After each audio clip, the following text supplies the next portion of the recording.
새정치민주연합 유능한 경제정당 위원장을 지금 맡고 있고 지난 2013년에는 국회 국정원개혁특위위원장을 맡았던 분이시죠. 정세균 전 대표를 연결하겠습니다. 정세균 의원님 안녕하십니까? 네, 안녕하세요. 반갑습니다. 예, 저 먼저 경제 현안부터 여쭙죠. 내일 본회의 열리는 추경국회에서 구멍난 세수를 메우기 위해서 법인세를 인상하느냐 이게 핵심 쟁점이 되고 있는데요. 지금 어떻게 논의되고 있습니까? 원래 법인세는 12년 전에는 28%였는데 지금 22%까지 떨어졌어요. 예. 지속적으로 그리고 단계적으로 법인세를 인하를 했는데 이게 효과가 있었는가? 경제 성장률은 어떻고 소득에는 어떤 영향을 미쳤고 또 기업의 투자는 늘었나 고용은 늘었나 이런 걸 점검을 해보면 아무 성과도 얻지 못하고 결국 그 세수만 줄어들고 국가 채무만 늘린 것이거든요. 그러다 보니까 이제 세수가 펑크가 나니까 담배세다, 주민세다, 자동차세다 이게 서민 증세 쪽에 눈을 돌리고 있단 말이죠. 예. 그래서 이제 우리가 보기에는 이게 법인세 인하는 실패한 정책이니까 이게 확인이 됐으니까 이제 제자리에 돌려놓자. 네네. 이제 그렇게 주장을 하고 있는 건데 새누리가 여기에 대해서 결사 반대 아닙니까? 예. 물론 여당이 결사 반대하면 성사시키기가 쉽지 않겠죠. 그렇지만 지금 12년 동안에 이 정도로 우리가 검증을 해봤으면 네. 이제 서민들한테 희생을 강요할 게 아니고 예. 법인세를 원상 회복시키는 게 옳다. 그래서 새정치민주연합으로서는 법인세 원상 회복을 위해서 최선의 노력을 다하고 있는 것이고요. 예. 결국은 그렇게 될 거라고 봅니다. 예. 그러니까 말씀하신 대로 이제 기업에서 구멍난 세수를 서민들의 주머니를 털어서 메우는 상황. 이제 이것을 뭐 지적하고 계시는데요. 자, 그러면 이제 법인세를 인상해야 된다. 이게 새정치민주연합 입장인데 그럼 얼마나 그렇습니다. 올려야 됩니까? 단계적으로 올려야죠. 현재 22%거든요. 예. 원래 28%에서 22%에 내려오는 동안에 한 3계단을 거쳤습니다. 예.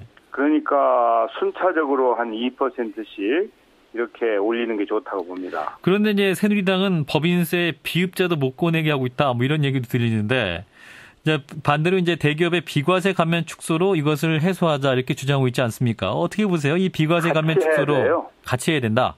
그렇습니다. 지금 작년에도 세수가 부족하고 금년에도 세수가 부족하지 않습니까? 예. 그래서 개인 부채만 늘어난 게 아니고 국가 부채도 늘어나고 있잖아요. 예. 씀씀이는 늘고 있고. 그러니까 이 세수 확충이 굉장히 중요한데 그것은 비과세 감면 가지고는 어림도 없고 법인세 원상 회복 쪽으로 가야 되고 그래도 안 되면 다른 대책까지 고민해야 될 그런 상황으로 내몰리고 있죠, 현재. 예. 지금 그리고 이제 대기업들의 사내 유보금이 뭐 700조를 넘어간다 이런 얘기도 나오고 있고, 그런데 이제 노동개혁 얘기는 계속해서 이제 노동자들의 희생만 강요하고 있다 이런 느낌마저 들고 있는데 이 부분은 어떻게 보세요? 그게 사실입니다. 지금 대기업들은 사실은 이제 호황을 누리고 있는데. 예. 그것이 이 근로자들의 소득 증대나 협력업체들한테 제대로 내려가지 않고 예. 소위 말하는 낙수 효과가 전혀 나타나지 않고 있는 것이죠. 예. 그러니까 이 문제 대기업이 호황을 누리면 그것이 국민의 소득 증대로 이어지도록 정책이 전환돼야 되고요. 예. 근본적으로 이 경제 정책 그 방향을 전환하지 않으면 안 됩니다. 예. 그리고 또 하나 이제 어제 정부가 새로운 가계부책을 내놨어요. 근데 이제 이게 1년 만에 가계부채 정책의 방향을 사실상 뒤집었다 이런 평가도 나오고 있습니다. 의원님은 이 가계부채 대책 적절했다고 보십니까? 완전히 지금 일관성을 잃어버린 냉탕 온탕 정책이 되어서 시장의 신뢰를 잃어버렸죠. 네. 원래 이제 박근혜 정부의 경제 활성화 정책은 한마디로 빚내서 집 사라. 그런 거였거든요. 그렇죠. 그러니까 이 가계부채에 대해서 저도 그렇고 많은 우려들을 했는데 정부는 이거 관리할 만한 수준이니까 뭐 빚내서 집 사도 된다. 예. 이제 부동산 띄우기라고 하는 구시대적인 경기 부양책에 매달려 가지고 결과적으로는 가계부채만 늘린 것이 지금 박근혜 정부의 경제 정책이라고 봐요. 예. 그러다 보니까 이제 이게 굉장히 위험 수준까지 갔단 말이죠. 네네. 이거 안 되겠다. 그래서 지금 이제 다시 정책을 바꿔서 이제는 이제 빚내기 어려운 상황으로 또 만들어버린 것이죠. 예. 이렇게 오락가락하면 이제 일관성이 없고 시장의 신뢰를 잃어버리고 그러다 보면 백약이 무효입니다. 지금 박근혜 정부가 어떤 경제 정책을 내놓아도 시장이 거기에 신뢰를 하지 않을 겁니다. 그래서 심각한 위기를 맞고 있다고 봐요. 예. 그런데 이제 금융위 관계자는 저희 프로그램에 나와가지고 이런 말도 했습니다. 이 가계부채가 오히려 긍정적인 측면까지 있다 이렇게까지 주장했는데 그러면은 이 가계부채 문제 긍정적인 측면은 조금 더 없는 건가요? 아니 옛날부터 그 빚이 있으면은 발 뻗고 자지 못한다고 그랬지 않습니까? 그렇죠. 예. 가계부채가 위험 수준이 넘었는데 긍정적인 측면이 어디 있겠습니까? 이것은 잘못하면 가계부채는 가정도 파괴하고 국민 생활도 파괴할 수 있는 굉장히 위험한 거예요. 예. 고를 넘은 것이죠. 지금 1,100조가 넘었지 않습니까? 그렇죠. 그래서 이제 어제 대책으로 이제 추산해 보면 이를테면 2억 원 대출자가 이제 기존에는 50만 원을 월에 상환을 해야 되는데 어제 정책 밖에서 이제 월 111만 원을 부담해야 된다 이렇게 추산 나오고 있거든요. 그래서 20, 30대는 결혼하기 힘들 것이다 이런 전망 나오고 있는데 야당 어떻게 보고 있습니까? 그렇죠. 결혼도 결혼이니까 개인들이 굉장히 생활이 어려워지는 것은 물론이고 예. 내수가 더 위축되죠. 예. 내수가. 지금 우리가 수출은 열심히 잘하고 있다는 거 아닙니까? 네. 수출은 선수지요, 우리가 우리 수준에서 할 수 있는 최대치를 하고 있는 거예요. 네. 물론 이제 환율 등등으로 해서 약간의 어려움이 있는 것은 사실이지만 그러나 총량으로 보면 우리가 실력 발휘를 하고 있는 것인데 예. 내수는 굉장히 어렵죠, 지금. 네. 그런데 이렇게 이 빚을 많이 구원해 놓고 지금은 원금까지 갚아라 그러면은 가처분 소득이 줄어들지 않습니까? 그렇죠. 그러니까 월급쟁이들이나 젊은이들이 소비할 수 있는 여력이 줄어드니까 그것은 결국은 내수 진작이 되지 않고 내수가 위축되면서 점점 경제가 힘들어지는 겁니다. 예, 세정 그러다 보니까 측면에서 경제 성장률이 지금 2%대로 지금 떨어진다는 거 아니겠습니까? 예. 그럼 심각한 상황이에요. 이런 이제 심각한 상황을 인지하고 계시는데 그럼 새정치민주연합에서 어떤 대책을 지금 고민하고 계세요? 결국은 이제 답은 일자리를 만들고 가계 소득을 늘려주는 것이다. 네. 그래서 가계가 소비할 수 있는 여력을 만들어주지 않으면 방법이 없다.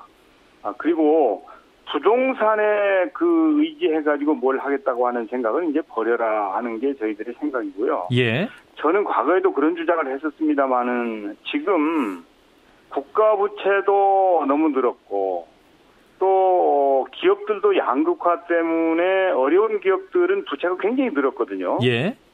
소수의 대기업들은 엄청난 유보를 쌓고 있는데 네네. 더 많은 기업들은 부채가 늘어서 기업 부채도 늘었고요.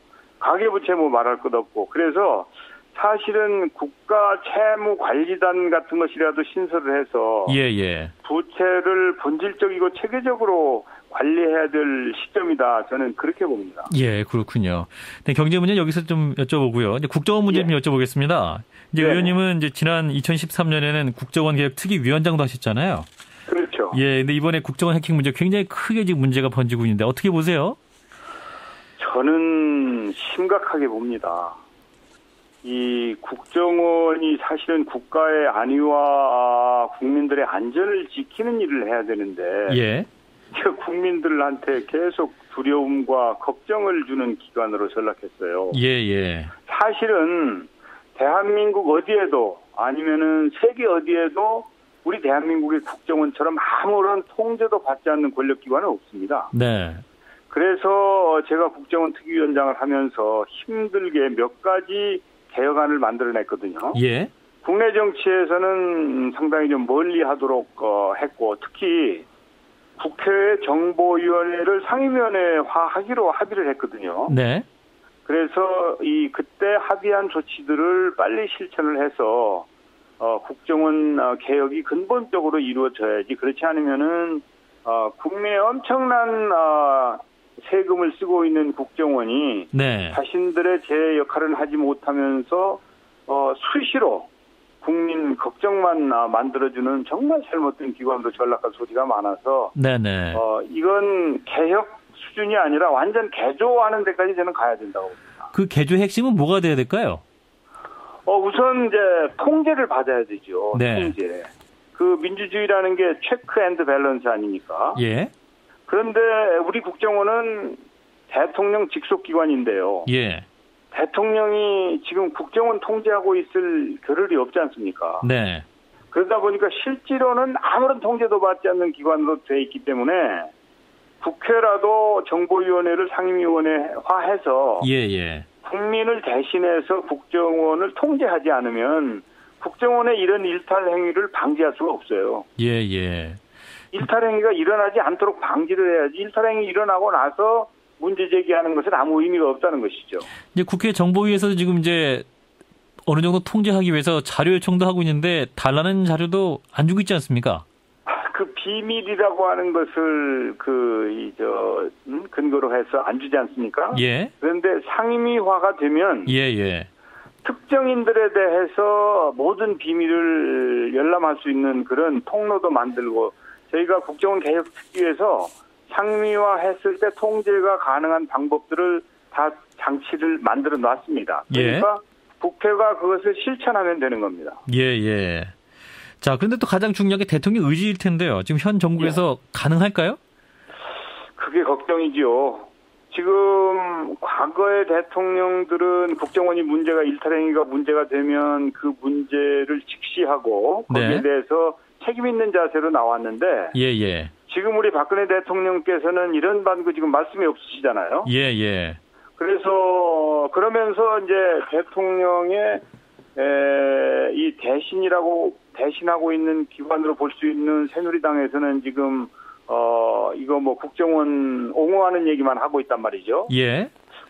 그렇다고 그러면 대통령이 다른 말씀하실 가능성이 없어서 굉장히 절망적이죠. 그럼에도 불구하고 우리는 국정원 개혁을 하기 위한 노력을 끊임없이 펼쳐 나가야 되고 필요하면 새누리당도 설득하고 대통령도 마음을 바꾸시도록 하는 노력이 절대 필요하다고 봅니다. 예, 그렇군요.